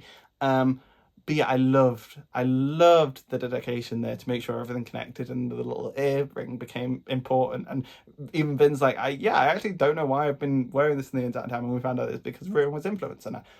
But I'm getting ahead of myself. So the lowdown with those, Ruin was trapped in the Well of Ascension, and that's who Vin released. And preservation kind of dies in this book, because so much of its energy is given away to humanity and then to trap Ruin. And it uses the last of its life force to contact Ellen at one point and kind of be like, Vin's back at Luthadel, you might want to help. But that's getting ahead of ourselves. I keep getting ahead of myself. So you see, I'm so like just talking over, but I hope you've read this book, you can kind of follow along, I hope. But I really liked the god entities. I wasn't expecting there to be like gods in this series, and I do wish maybe there was a bit more mention of them in the previous one, because obviously we had Sazed, who's very much focused on religion and talking about all things religion, so we were aware that there were different religions and potential gods in this universe. But this is the first time we'd actually seen any in real life, and it makes sense to be in the final book. But I know I'd like a bit more build up, but they were very cool with what we got, and I really liked them, and I liked how intimidating Ruin was. It felt just so naturally evil, and it was quite cool. And it's kind of using of Marsh as well was so sad, because it has full control over Marsh as an Inquisitor. He's got so many spikes in him that Ruin literally can control his body, and we see that everything bad that Marsh is doing in this book is against his will. And at one point he's like considering committing suicide, in the last moment he's like, I'm going to pull out my spike, even if it kills me, it's going to help someone. And he's got that plan. He doesn't ultimately do that, which is a bit annoying. I think he does try at one point, but yeah, Paul Marsh was fully controlled in this book, and he does something awful at the end, but I forgive him. But yeah, he has full control of Marsh and uses Marsh to kind of attack everyone, but that's beside the point. So the siege against I keep wanting to say Quelling, against Yeoman, the king of Cadrak's city, is very kind of back and forth. We get some highs, we get some lows. He ends up taking out Hardcandra, and then ultimately we end up inside. There's some fake balls as well, as you mentioned. We get some balls again, and Vin and Ellen get to kind of have their dance together now that they're a married couple, and they cause a bit of drama together, and it's very cute. There's a fun kind of jab at Vin when he pulls out a book. He's like, I said I don't want to dance, I've got my book, and I thought it was kind of funny. But ultimately we get inside the city. We kind of face Yeoman after Vin has been imprisoned. Ellen goes to get her, and Ruin is kind of in Vin's mind, and he's kind of telling her all this lore about preservation and revealing his secrets, and we find out that he's had the power to change written word as well this entire time. So all the clues that we were finding in the Lord Ruler's bunkers were actually just manipulating Vin into finding them, so that Ruin really wants the atium stockpile, because we later find out that part of Ruin is in the atium, so he wants to kind of consume himself back up together to get him more powerful. So he's looking at the atium, and he's been using these clues in these bunkers to kind of get Vin to look for these things for him, and she eventually figures that out. And it was a very cool kind of revelation of... And her earring was what allowed him to influence her to want to look for this as well. Like, oh my god, everything's been a lie. We can't trust anything that's been said or that's been written. It was very, very cool, and I'm not doing it any justice in my description. So yeah, the earring gets revealed. We defeat Yeoman, the little bastard, and we kind of see Ruin kind of does himself in, because he kind of sends the Kolos after Ellen's army. And then Vin kind of convinces Yeoman to let Ellen's army in by getting Hardcandra to attack his army. So it looked like Ruin was actually playing him. Like Marsh was playing him, because Yeoman could only see Marsh, he couldn't see Ruin. And it looked like Marsh had sent the Kolos to attack both armies. So then Yeoman was like, hey, I thought we were friends. Actually, no, Ellen, let's be buddies. Your people can come in, and we fight together. And yeah, I thought that was very cool.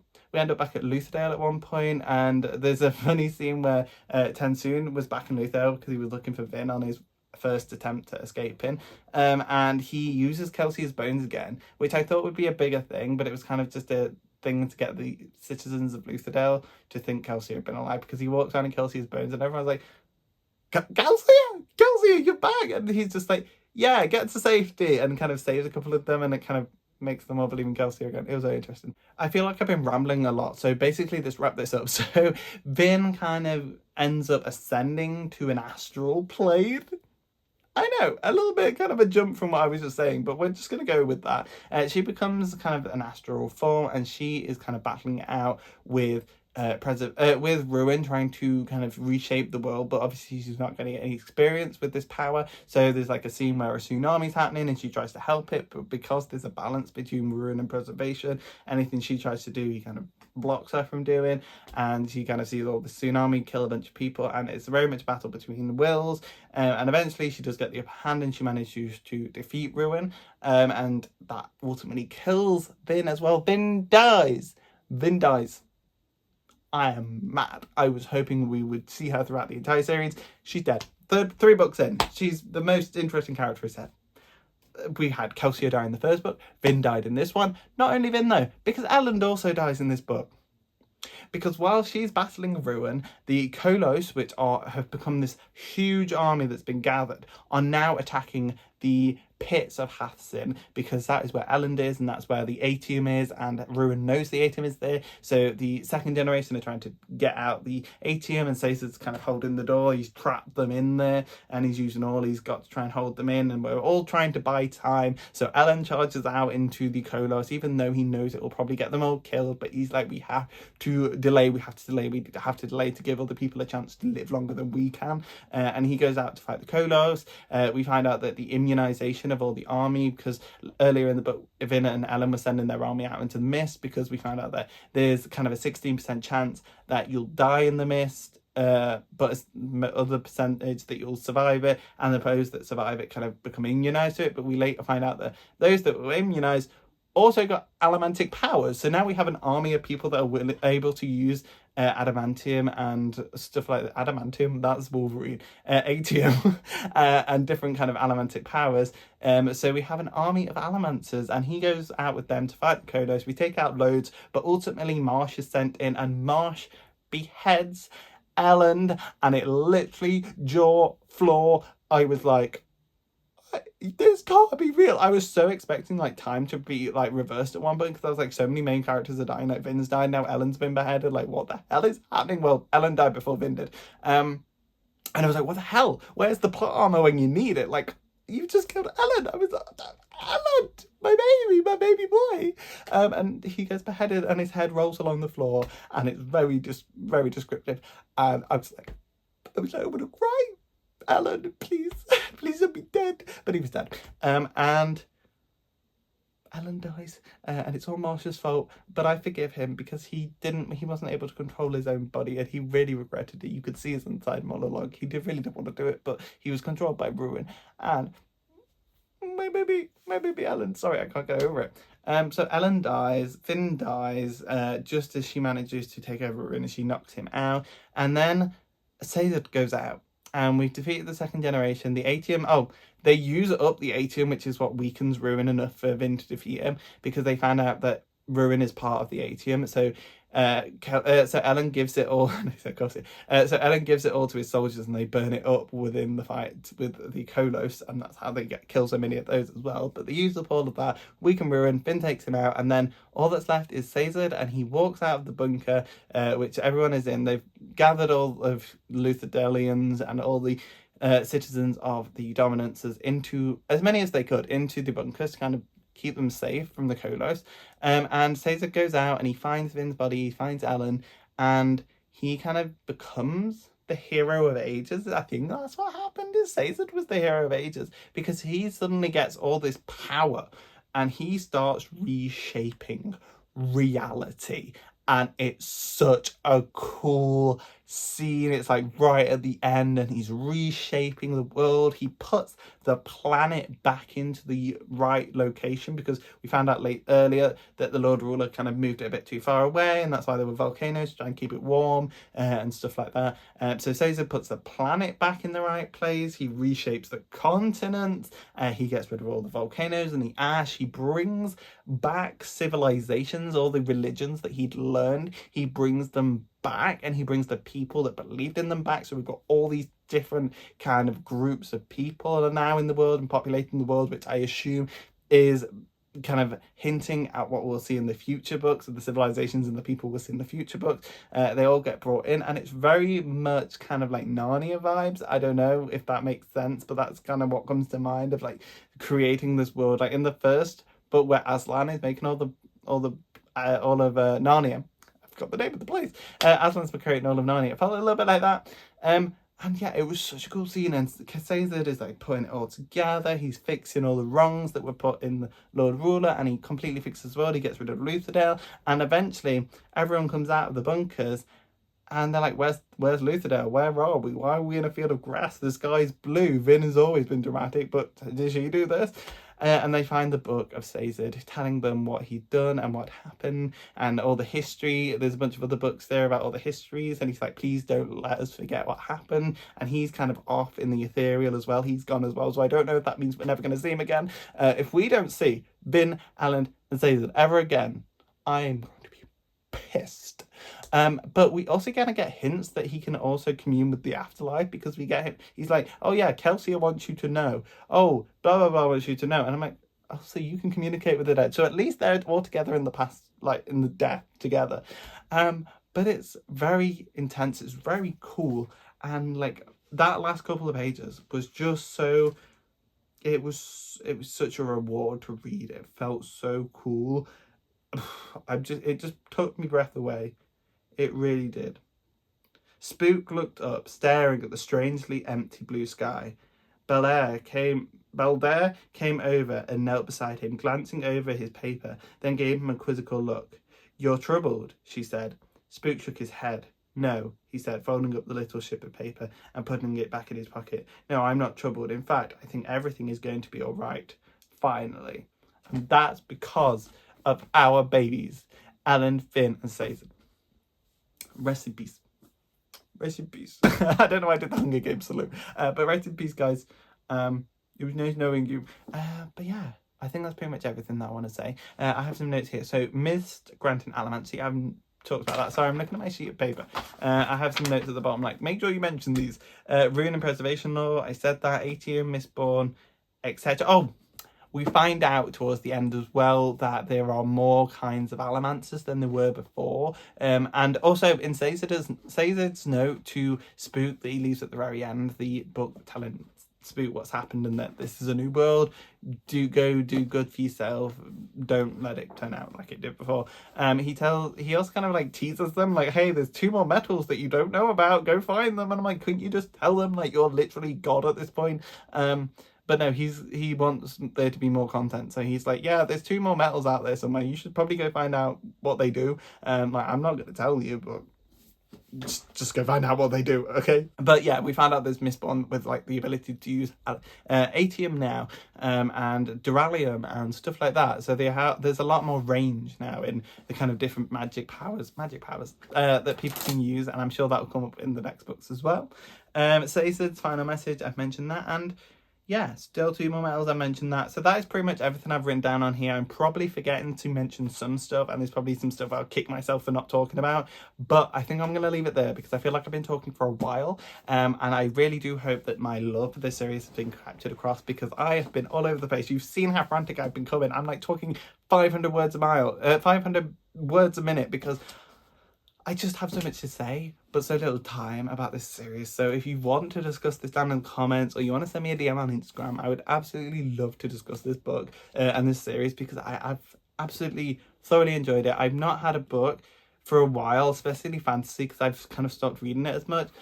But I was literally screaming at these books. I was literally kind of my heart on the jaw, and my heart and the jaw were on the floor, because I was just kind of like, I was so enthralled. I think Brandon Sanderson is a brilliant writer. But anyway, we're getting to the conclusion. That was Hero of Ages. Let's get into the final thoughts before I start saying it all here. Let's get into the final thoughts of this trilogy, which has been so incredible. Okay, let's go. That was the Hero of Ages. 5 stars. Absolutely loved it. Okay, so that is the video. That is the trilogy talk on Mistborn. I talked a lot, and I don't know how cohesive I was, because I very much kind of went from point to point to point to point to point to point, and I feel like it's very much a spider web of like trying to figure out what I was actually on about and the order I was on about.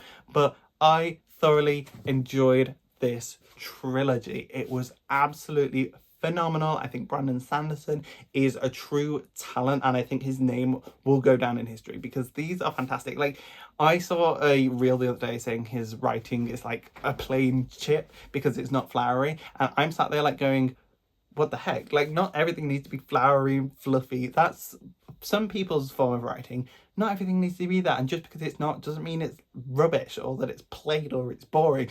I feel like Brandon Sanderson doesn't need flowery language. The amount of kind of intensive lore building that he does, and the crafting of his characters and kind of the connections between them, and their kind of really realistic feeling like emotions and stuff, and the plots of these books, they don't need flowery language, because if we had flowery language, they would be triple the size and very much not better.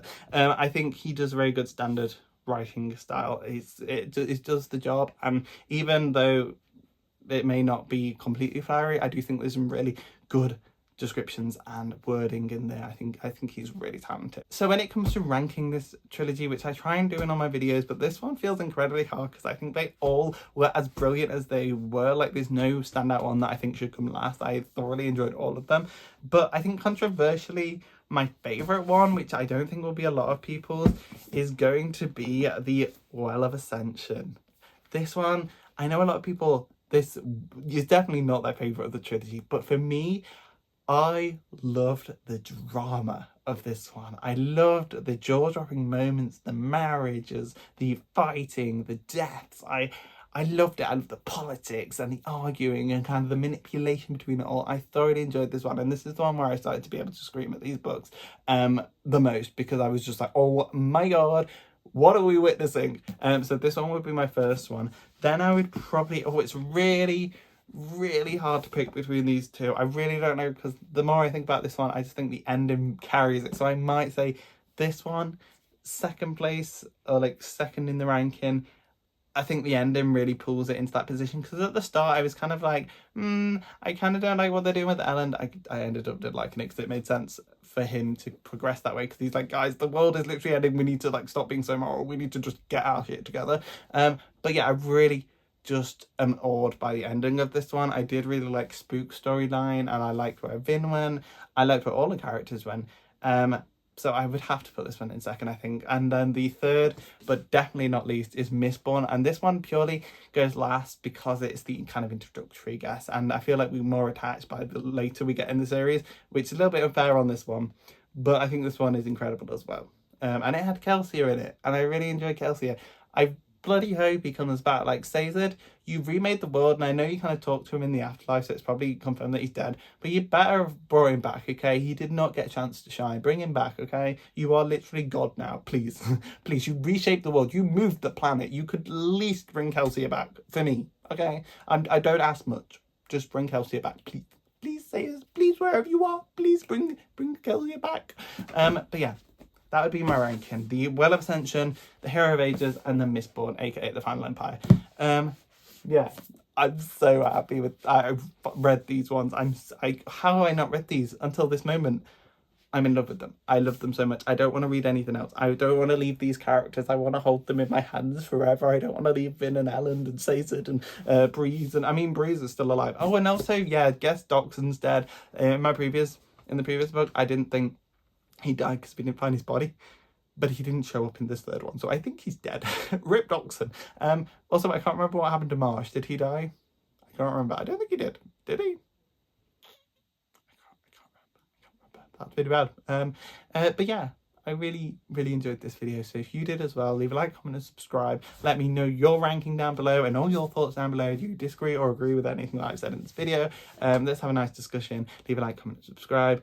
Ring the notification bell to be updated for more videos from me. I have a really cool set of vlogs coming up soon. I'm going to some very cool places, some familiar, some new. So yeah, I can't wait to show those to you as well. So subscribe for those. And yeah, I'll see you in the next video. Thank you so much for the support. If you got this far, leave a sword emoji, leave some kind of metal emoji, like a hammer or a car or something metal.